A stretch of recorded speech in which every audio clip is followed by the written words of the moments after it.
নমস্কার বন্ধুরা, good morning. তোমরা সবাই কেমন আছো? আশা করি ভালো আছো। আমিও ভালোই আছি। ঠান্ডাটা একটু লেগেছে ওই দিকটাই। ঠান্ডা লাগলে তো সবারই কষ্ট হয়, খুবই কষ্ট হয়, কারণ নাক ফাক জাম্প হয়ে যায়। যাই হোক, তাও আমরা ঠিকই আছি। রোজই ওই মেয়ে ডিউটি চলে যায়, খাওয়ার টাওয়ার করে দিই। যাই হোক, ভাতটা বসাবো ভাবছি। তা স্নান টান এখনও করিনি। সকালবেলা উঠে এমনি ফ্রেশ হয়ে গেছি, হয়ে মেয়েকে খাবার টাবারগুলো গুছিয়ে টুচিয়ে দেওয়া হয়েছে, ও চলে গেছে। আমিও চা খেলাম, তারপরে ওষুধ খেলাম। সব খেয়েটে আমার বর এখন বাজারে গেছে। জানি না কি রান্না করব, কি কি আছে কি সব দেখতে হবে। কালকে তো সেই 5 পিস মাছ ছিল, ওই দিয়ে মাছের ঝাল করেছিলাম, ও দারুণ হয়েছিল। যাই হোক, আজকে দেখি কি হয়। আজকে হলো রোববার, কি করা যায় দেখি।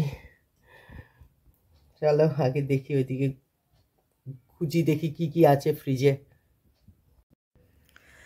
স্নান টান করে চলে এসেছি, এসে ভাত হলো আর ডাল হলো। আর ভাবলাম কি করি, তারপরে বরকে বললাম একটু মাংস নিয়ে আসো। যাই হোক, একটা মটন নিয়ে আসলো। নিয়ে এসে এবার আমি মটনটা কিভাবে করছি দেখো। এখানে আলুটা ভেজে নিয়েছি, আর আলুটা ভেজে এখানে মটনটা নিয়ে নিয়েছি। দেখো, মটন নিয়ে নিয়েছি। মটনের মধ্যে এই নুন দিয়ে দিলাম, এবার একটু হলুদ দিয়ে দেবো।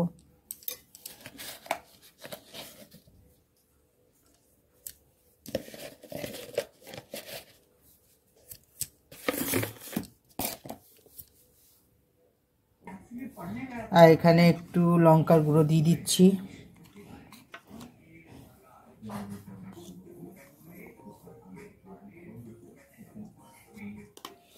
আর এখানে দিয়ে দিচ্ছি এখানে আদা বাটা, রসুন বাটা, কাঁচা লঙ্কা বাটা আছে। আর এই টমেটোটা দিয়ে দিচ্ছি। এখানে পেঁয়াজ দিচ্ছি।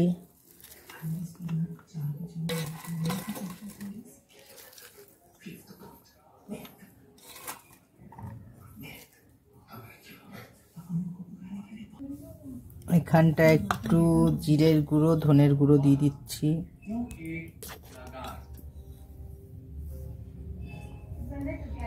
আর এখানে একটু মশলা দিয়ে দিচ্ছি, গরম মশলার গুঁড়ো।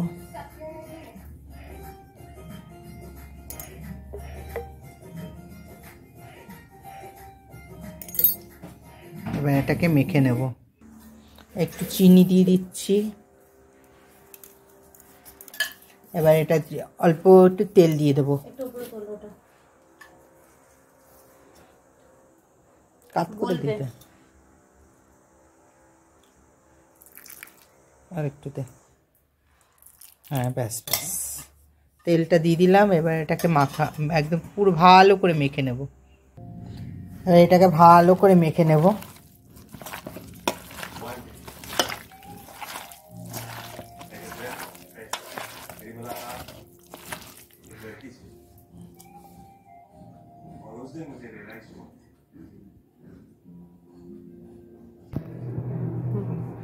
এটা মাখা হয়ে গেল সুন্দর, একদম পুরো মশলা দিয়ে মেখে নিয়েছি। আর এইখানটা তেলটা মধ্যে একটু শুকনো লঙ্কা দিয়ে দিলাম, জিরে আগেই দেওয়া ছিল, যেহেতু আলুটা ভেজেছি।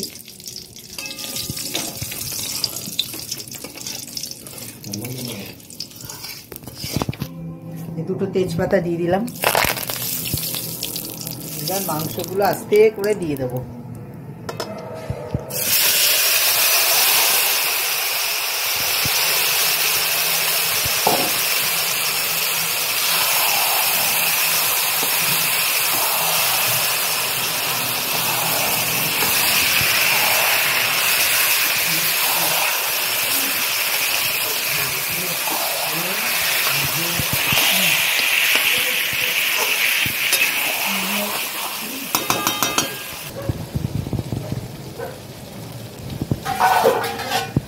চাপা দিয়ে দিই।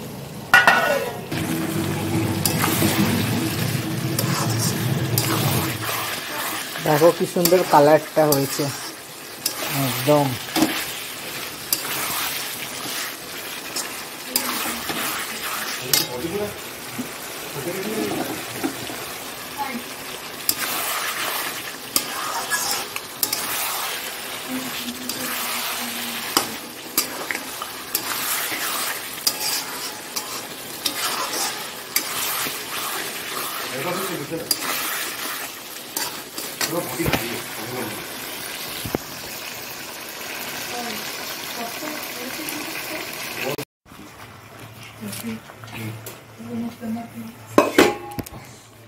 দেখো পুরো কষানো হয়ে গেল মাংসটা একদম।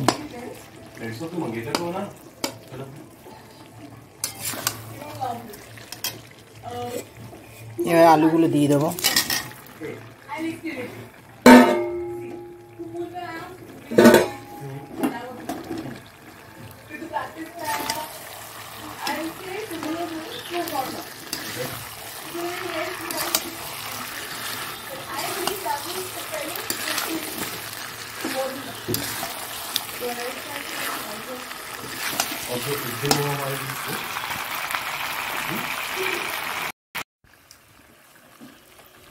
একটু জল দিয়ে দিচ্ছি।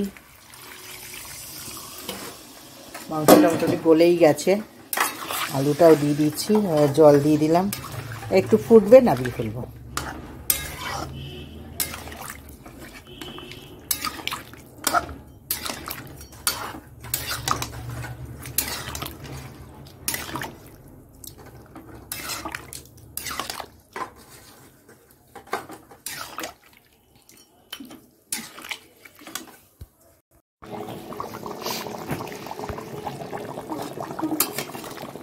মাংসটা হয়ে গেল, এবার নামিয়ে ফেলবো।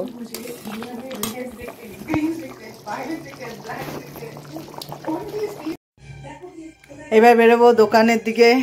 সব হয়ে গেছে রান্না, ঘুগনি হয়েছে, চিকেন কষা হয়েছে, চিলি চিকেন হয়েছে, তড়কা হয়েছে। আজকে কোনো তরকারি করিনি, আমি বলেছি আজকে তড়কা এসব দিয়েই করে দেবে, যারা রুটির সাথে তরকারি নিতে আসবে আজকে তরকারি দেবো না আমি বলেছি। তারপরে ঘরে মাটন হয়েছে, এত কাজ করেছি আর ভালো লাগে। তারপরে একটু খেয়েও নিয়েছি, এখন দোকানে যাচ্ছি। আজকে আমি দেরি হয়ে গেছে, 7:30 বাজে। আমাদের অবশ্যই এই টাইমে না, আমাদের 9টার পর থেকেই আমাদের দোকানে বেচা কেনা হয়। যাই হোক রেডি হয়ে গেছি, এবার দোকানের দিকে যাই। আর ও টুকটাক জিনিস সব নিয়ে গেছে, এবার ওখানে গেলে গ্যাস আর ওভেনটা নিয়ে যাবে। এখন বাজে 12:35। আমি বাড়িতে ঢুকলাম, বাড়িতে ঢুকে এখন একটু ফ্রেশ হয়ে নেব। ফ্রেশ হয়ে একটু খাবো রুটি, খেয়ে আছি একটা রুটি খাবো ভাবছি, কারণ একটু ঘুগনি খেয়েছি। খাবো, খেয়ে দে যদি তাড়াতাড়ি হয়ে যায় তাহলে ঘুমিয়ে পড়বো তাড়াতাড়ি, কেন দোকান সব বন্ধ করছে, সব গুছিয়ে সব তুলছে। তার সত্যি কথা বলতে এত সকালে উঠি তো, আর দুপুরবেলা একটু রেস্ট নিই না, এই জন্য খুব ঘুম পায়। তার জন্য খেয়ে নেবো এখনই, খেয়ে দিয়ে ঘুমিয়ে পড়বো, কেন আবার সকালে ওঠা, আর মেয়ে কাজে যায়, ওকে টিফিনটা জোগাড় করে দিতে হয়। তা যাই হোক, আমি ব্লগটা এখানেই শেষ করছি। যদি কিছু ভালো লাগে লাইক করো, কমেন্ট করো, শেয়ার করো। আর কি বলবো, তোমরা ভালো থাকো, সুস্থ থাকো। Tata, good night. আবার কাল সকাল থেকে যা যা করবো সব শেয়ার করবো তোমাদের কাছে। ভালো থেকো, সুস্থ থেকো।